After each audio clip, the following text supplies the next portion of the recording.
ఆరోగ్యం ఉద్యోగం ఉన్నాయంటే కేవలము నీ కృపా.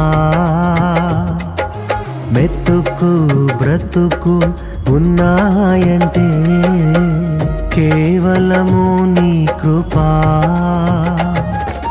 కృపతోనే రక్షణ ఇచ్చావు, నా క్రియల వలన కానే కాదు.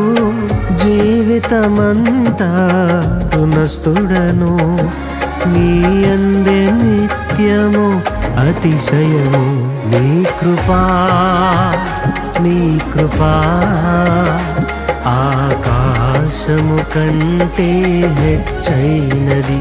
నీ కృపా, నీ కృపా ఆకాశము కంటే హెచ్చైనది. మౌనిగా ఎటులుండేదా, సాక్షిగా ప్రచురించక నా తుది శ్వాస వరకు, నీ చెంత చేరే వరకు.